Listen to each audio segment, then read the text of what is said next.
Hi guys, Portia here with Stitch Story, and today I want to show you exactly how I make my spring blingy flower keychains. In my last video, I told you that I wanted to give people flowers while they can still smell them. So I have crocheted and personalized flowers for all the special people in my life. So let's jump right in. To complete this project, for the daisy portion, you'll need some yarn. You can really use any yarn that you like. Of course, the thicker the yarn, the bigger the daisy, the smaller the yarn, the smaller the daisy. And for this particular daisy, I used an F hook. It's actually a smaller hook than what goes with the yarn that I picked, but I wanted the stitches to be a little closer together. A needle to weave in the ends, and then a pair of scissors to clip your ends. And for our resin letter, we will need some resin. And this is a two-part mix, so it's 1-to-1, equal parts. Make sure it is equal or else it won't set up correctly. I use a toothpick to stir, some glitter to add our bling, and also silver beads for bling as well. I have here a key ring, one jump ring, one pin vise, and a small drill bit. Here we have a screw eye pin and a pair of jewelry pliers just to manipulate the jump ring. And last but not least, we have our mold. So the great thing about this particular mold is that the letters are backwards, so when it pops out, the what was once the front side now becomes the back side, and the front will be nice and shiny. Let's jump right in. Let's go ahead and get our resin going. So this one takes about 24 hours to cure, so I always do this first so that it can, start setting up while I'm actually doing the rest of the project. So I like to take the more viscous runny portion and pour it into the thicker portion, and you want to get all of that in there and out. Try not to leave any in there. And to be honest, I should have gloves on with this because it does get a little sticky. Some people are allergic to it as well, so my bad.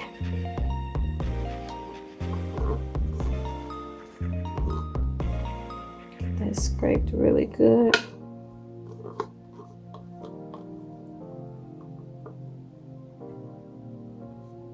And then this is only a small amount because you really don't need a lot to make these little letters. All right, and so when we mix slowly because we do not want air bubbles. The air bubbles are of the devil, and it can be difficult to make disappear. If you do find yourself with bubbles, once you pour, you can actually use a heat gun and kind of pop some of them. So the way this particular one works, it kind of starts to turn a pearly white color as you stir, and then it goes back to completely clear. So I need to stir this until it's completely clear. So I will be back when it is the right consistency. Okay, I am at the right consistency. The two parts are well incorporated. We're at the right look, so to speak. So let's get to pouring. So in the example here, I'm going to pour, let's do set that aside. Let's do a K. So like I said, it doesn't take much to fill up the cavity.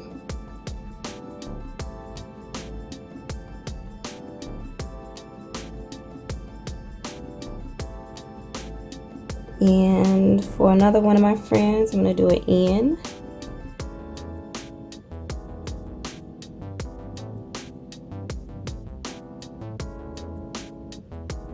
And that's enough. I don't know. Let's do another P for myself. So now it's like I have more left over than I need. I always prefer to make more than less. So do that. And heck, I don't know. Let's do a number.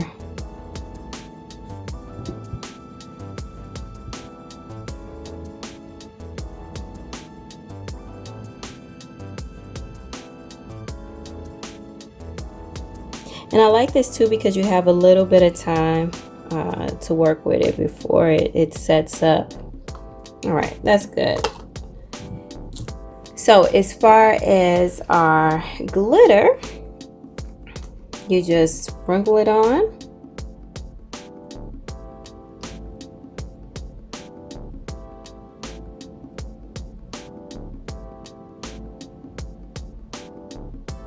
Can't forget my P over here.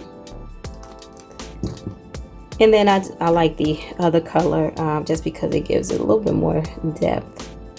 That's all.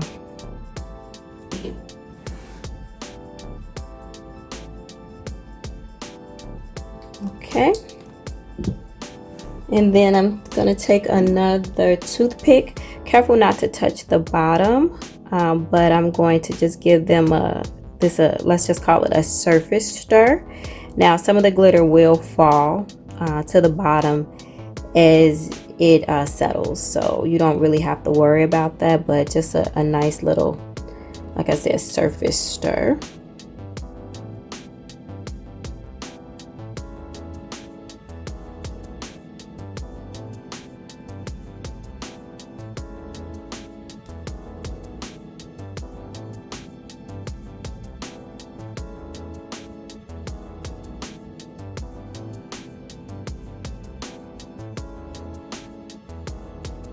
All right, let's move on.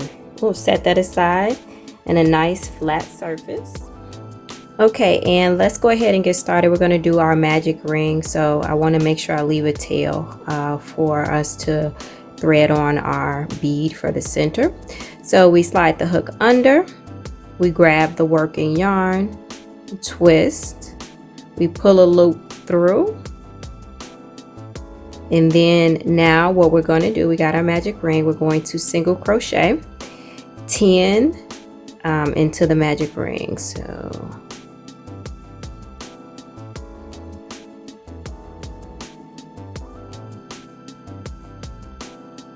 and 10. Now we can tighten this ring.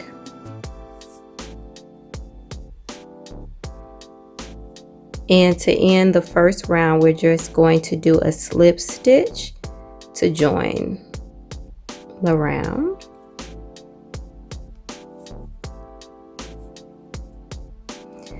Okay, so let's start round number 2, which is going to be a chain 2.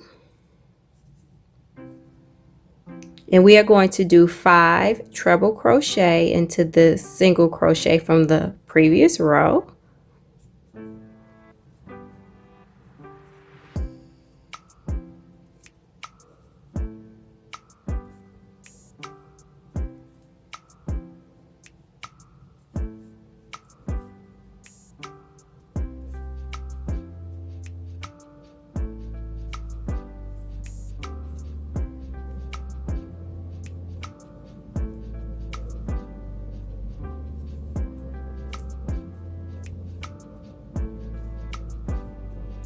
And that's number 3.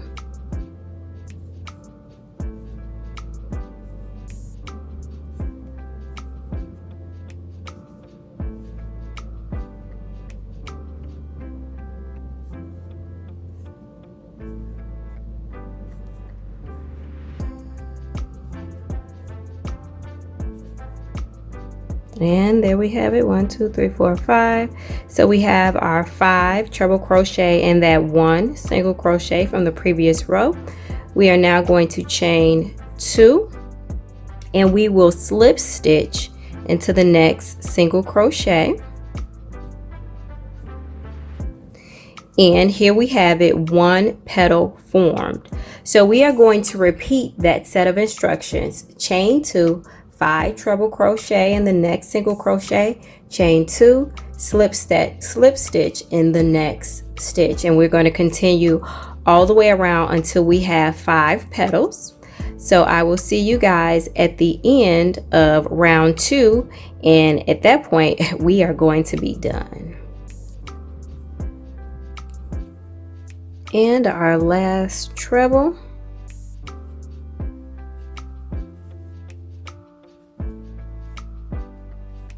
And then we go ahead and do our chain 2, and we close it off with that slip stitch there. Okay, there we have it, our pretty little daisy. So what we're going to do now is go ahead and clip this in, so leave enough room because it's going to help us bead our I guess let's just say loop for the key ring. All right, so let's go ahead and start to put everything together. So I'm going to get this out the way. What I want to do first is our beads. So I am going to pull out one bead because I want to bead that center bead first. And you do want to make sure whatever beads you select slide on and off of the needle easily, as well as on the yarn that you're using. So let's go ahead and get that threaded.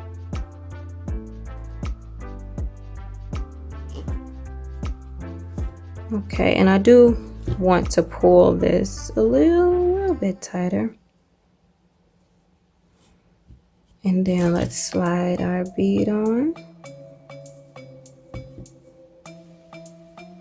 And then I'm just going to come through the front here.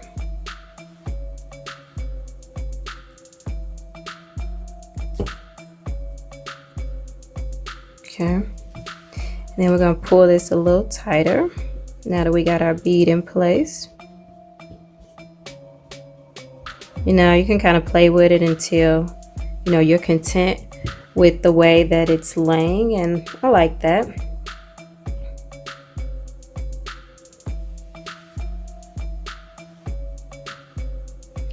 So I want to tighten it a little bit more. And now what I'm going to do to finish off this section is just simply thread around our center here. And I'm going to go around a few times just to ensure that our little bead doesn't move, because it is on a keychain, so you know it'll get tousled and jostled all around. So we don't want to lose any of the components, especially if we're going to give these away to our friends. We want them to last a good while. Okay, so that is in place right where I want it. It's nice and tight. I slipped the thread back through to the back, and now I'm gonna go ahead and snip this off. I went around several times, and so tighten that one more time for good measure, and let's go ahead and snip. Okay, so turning it back to the front, let's thread our needle again.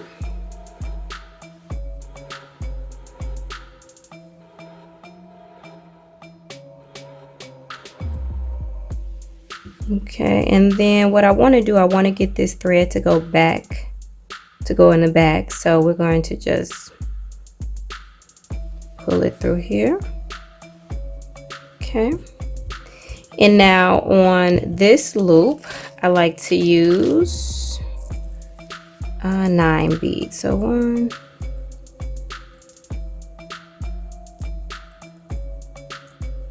and we'll save the other 5 for the actual letter. Okay, we got that all threaded on. And so what I like to do from here is kind of eyeball it. We make our little loop. Get that out the way. We make our little loop, and let's see here. I think this is a good spot. So I really wanted to stay in the back. I don't want the loop to kind of travel toward the front. I want it to stay in the back because I just like the way that looks better. And of course, these are places where you can take your own liberties and, you know, work it out, do what you want. But for me personally, I like the way it looks in the back. So all I'm doing is going to just weave back and forth to secure this little loop, making sure that I don't make any changes or kind of disrupt what's happening on the front. So far so good. It's falling the way I want it to.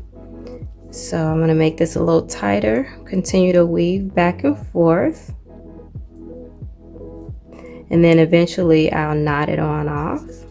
Okay, so this feels nice and tight, super secure. And so I'm going to make a knot here.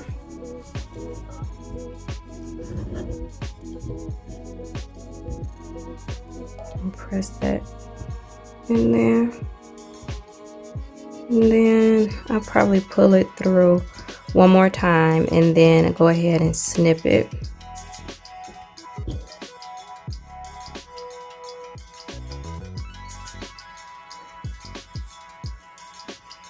Okay, that feels good to me.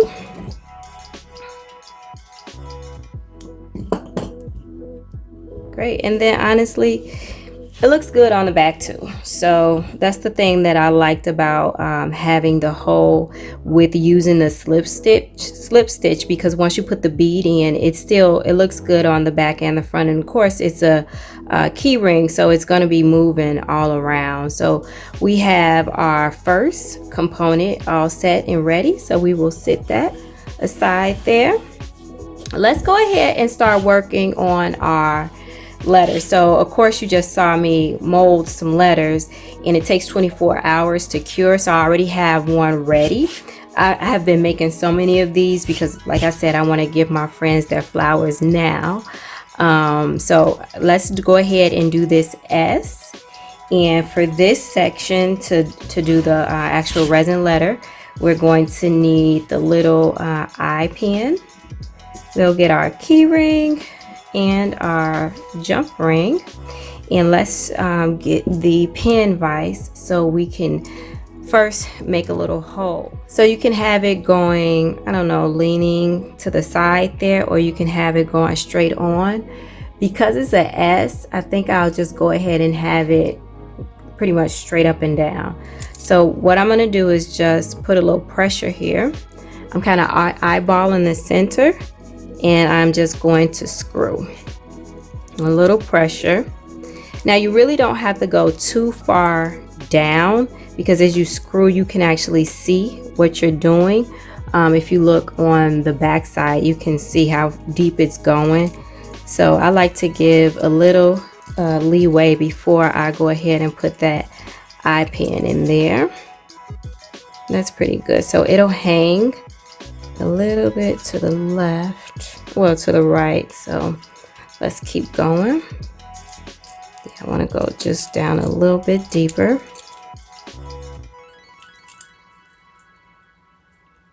Like I say, just add a little pressure.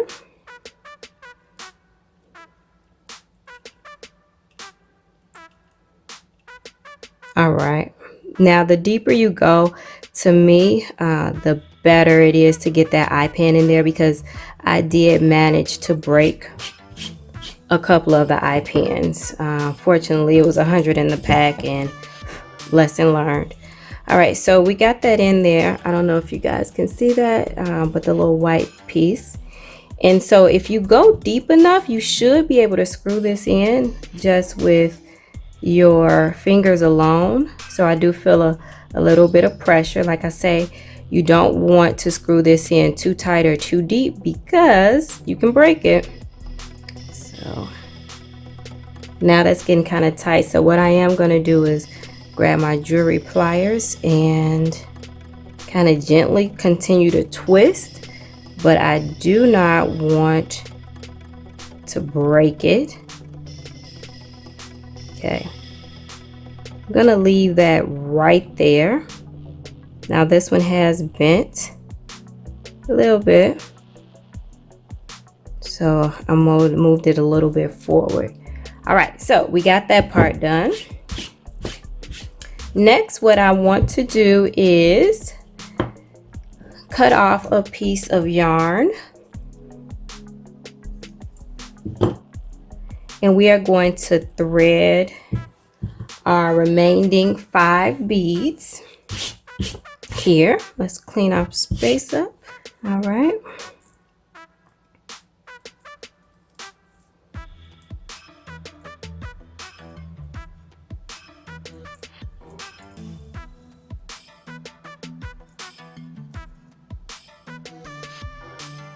Okay, there we have our 5 beads.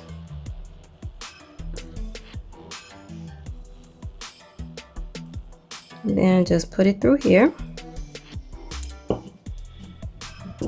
And so once I have this, I want to go ahead and pull the yarn back through to kind of loop over around itself.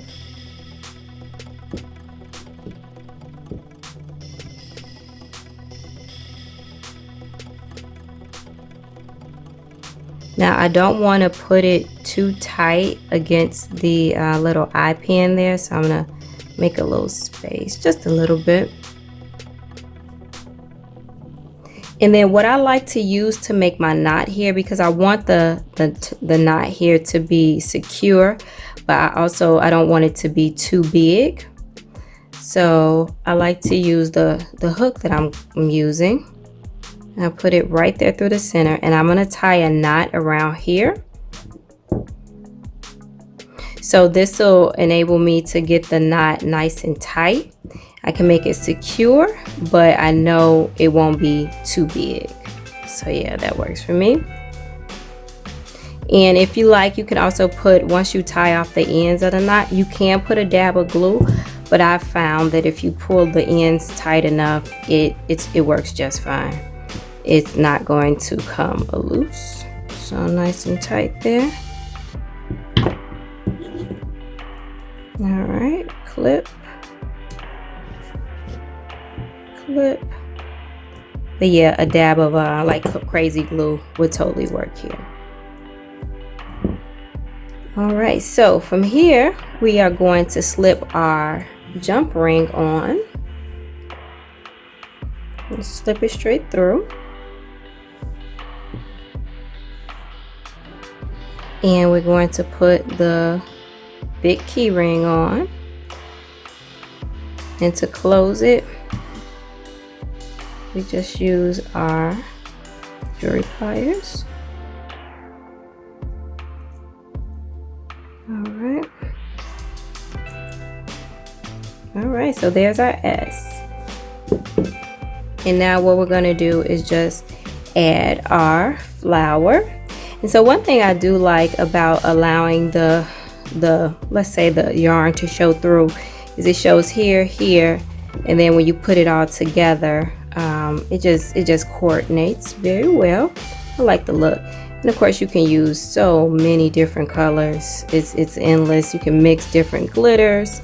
You can even use inks to add color to your resin. But at the end, you have your flower and your letter. And we are done with our daisy and our resin letter. I really enjoyed making this project for my friends. I hope you guys make a few for your friends. This one actually is for my niece though. I'm sure she'll really enjoy it.